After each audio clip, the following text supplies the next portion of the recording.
Hello everyone, आज के lecture में हम वेब पेज पे अगर हमें अनऑर्डर्ड लिस्ट बनानी हो तो उसे हम कैसे क्रिएट करते हैं वो सीखेंगे। तो HTML में आपको जैसे कि सबसे पहले तो आपको डॉक्यूमेंट स्टार्ट करना है। तो डॉक्यूमेंट आप स्टार्ट कैसे करते हैं? HTML टैग से ही आप डॉक्यूमेंट स्टार्ट करते हैं। उसके बाद में आप हेड लिखते हैं और हेड में आप देते हैं टाइटल। टाइटल में हम लिखेंगे अनऑर्डर्ड लिस्ट।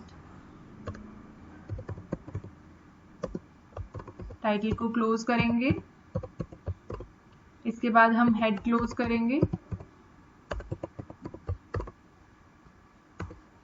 इसके बाद में एक मैं आपको बताती हूँ बॉडी।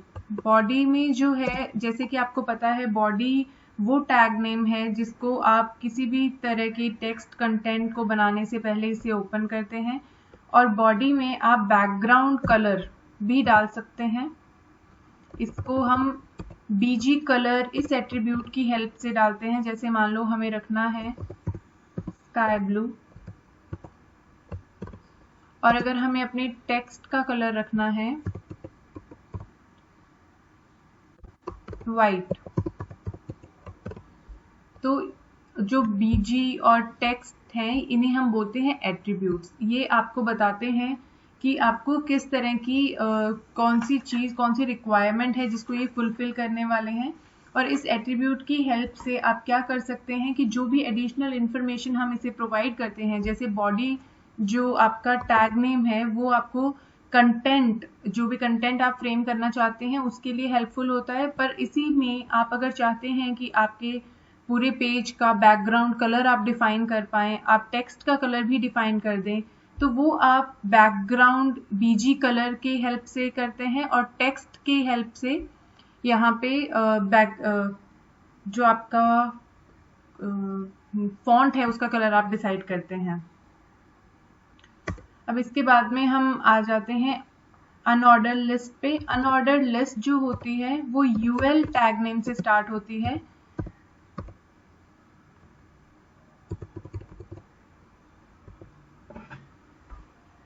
अनऑर्डर्ड लिस्ट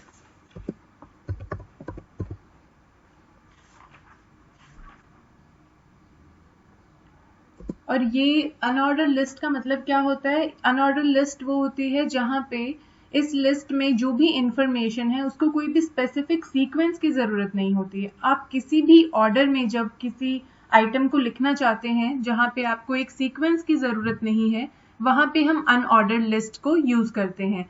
और अनऑर्डर्ड लिस्ट जो है वो बुलेटेड लिस्ट क्रिएट करती है, यानी जैसे हम बुलेट्स डालते हैं वर्ड फाइल में, या उस तरह से जब आपको बुलेट्स यूज करने होंगे किसी लिस्ट को फॉर्म करते वक्त, तो आप अनऑर्डर्ड लिस्ट की हेल्प लेते हैं। अनऑर्डर्ड लिस्ट में जब भी आप कोई लिस्ट आइटम बनाएंगे तो उसे आइटम से पहले आपको LI टैग को स्टार्ट करना होता है। जैसे हम यहाँ पे ये लिस्ट बना लेते हैं बिस्किट्स की, तो हमने कहा पहली लिस्ट का नाम है हमारा पार्ले जी, ठीक है, और इसे हमने क्लोज कर दिया। इसके बाद में हमारा दूसरा आइटम में दूसरा नेम है। दूसरी आइटम के लिए भी आप दोबारा से LI टैग शुरू करेंगे और दूसरा हमारा है ओरियो। इसको फिर से आप क्लोज करेंगे, LI फिर से स्टार्ट करेंगे। जितनी आपकी लिस्ट की आइटम्स होंगी उतनी बार आप LI टैग को ओपन करेंगे और LI टैग को एंड करेंगे, राइट। तो यहाँ पे इसके बाद में आपका आ गया, तो इस तरह से आपने ये लिस्ट क्रिएट कर ली। अब आप अगर देखेंगे तो इस लिस्ट में ये हमने बड़ी सिंपल सी लिस्ट बनाई है जहां पे हमने ये 3 आइटम्स रखी और इसको हम बंद कर देते हैं लिस्ट को, और इसके बाद में हम बॉडी को भी क्लोज कर देते हैं।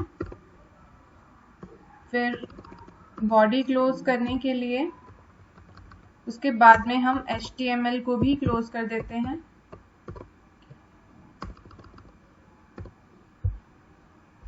इसके बाद में हम इसे सेव कर लेते हैं फाइल को।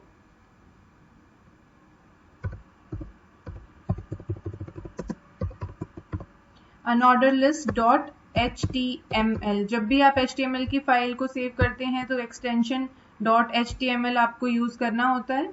और हम इसे डेस्कटॉप पे ही सेव करेंगे। इसे हम सेव कर लेते हैं। अब मैं आपको ये दिखाती हूँ कि यहाँ पे हमने ये अनऑर्डर लिस्ट क्रिएट की तो ये कुछ ऐसा अपीयर होगा। जो हमने लिस्ट बनाई वो हमें कुछ ऐसी नजर आएगी।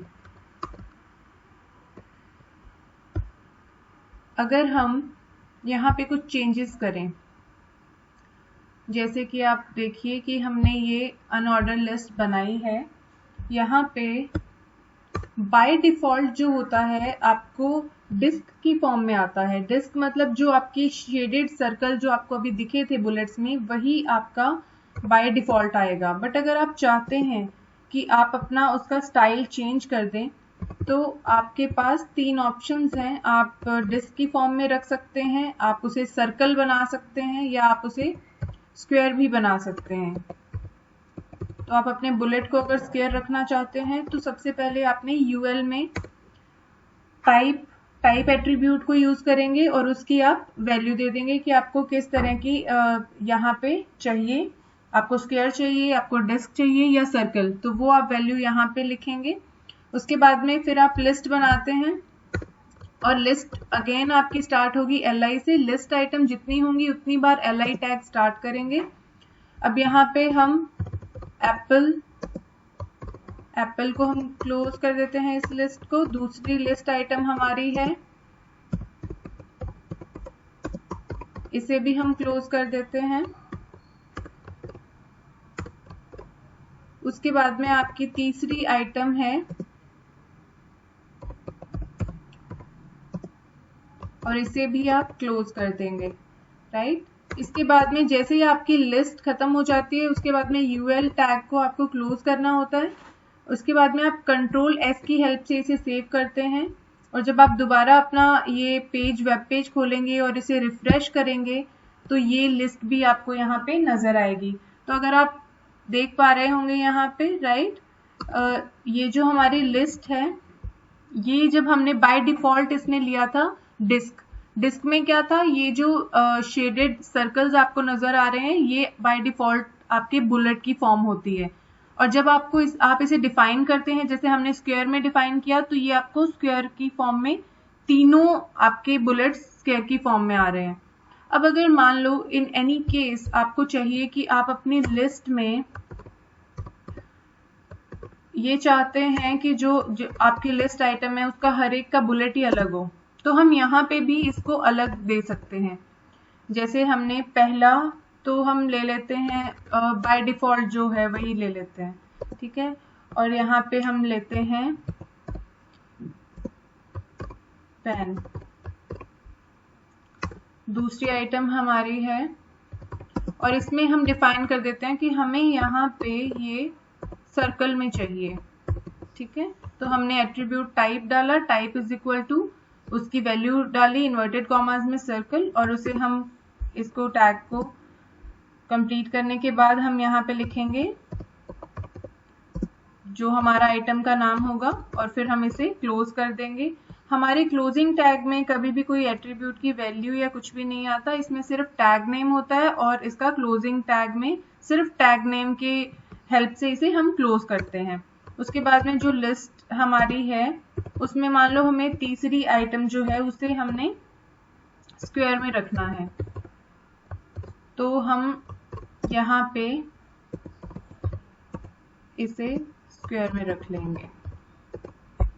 अब इसे हम जैसे ही हमने ये कंप्लीट किया, हमें यूएल को हमेशा क्लोज करना है। जो अनऑर्डर टैग हमारा है अनऑर्डर लिस्ट का, उसे हमें टैग नेम को क्लोज करना है। कंट्रोल एस की हेल्प से हमने इसे सेव किया।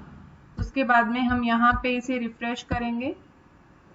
अब ये देखिए, ये हमने 3 लिस्ट बनाई। पहली लिस्ट हमारी अनऑर्डर लिस्ट में यूएल की टैग से हमने इसे ओपन किया और यूएल से क्लोज किया। जितनी आपकी लिस्ट आइटम्स होती हैं उतना आप वहां पे उतनी बार आप li स्टार्ट करेंगे और फिर li को क्लोज कर देंगे। जैसे हमने पार्ले जी लिखा, ये हमारी लिस्ट की पहली आइटम थी, तो पहली लिस्ट की आइटम के लिए li को ओपन किया, li को क्लोज कर दिया। सिमिलरली ये इसने बाय डिफॉल्ट लिया है अनऑर्डर लिस्ट को, और बाय डिफॉल्ट जो है वो डिस्क की फॉर्म में आता है। डिस्क मतलब जो आपका शेडेड सर्कल है। दूसरा हमने लिया, दूसरी लिस्ट हमने बनाई जहां पे हमने टाइप डिफाइन कर दिया। सारी लिस्ट आइटम्स के लिए सेम बुलेट रहेगा स्क्वायर, इसलिए हमने यूएल में ही इसका टाइप जो एट्रीब्यूट है वो हमने यहाँ पे इसमें डाल दिया है कि type is equal to square, और ये यहाँ पे आपको तीनों जो लिस्ट की आइटम है वो स्क्वायर बुलेट के साथ नजर आ रही हैं। इसके बाद में जो हमारा तीसरी लिस्ट हमने बनाई उसमें हमने 3 आइटम्स रखी, और पहली आइटम के लिए हमने बाय डिफॉल्ट जो भी ये लेते हैं, जैसे डिस्क इन्होंने बुलेट उठाया है तो डिस्क ले लिया। दूसरी आइटम के लिए हमने कहा कि हमारा बुलेट होना चाहिए सर्कल, तो हमने सर्कल लगा दिया, वो हमने LI में एट्रीब्यूट इंसर्ट करके। उसके बाद में तीसरी आइटम के लिए हमने स्क्वायर रखना था, तो हमने यहाँ पे स्क्वायर रख लिया।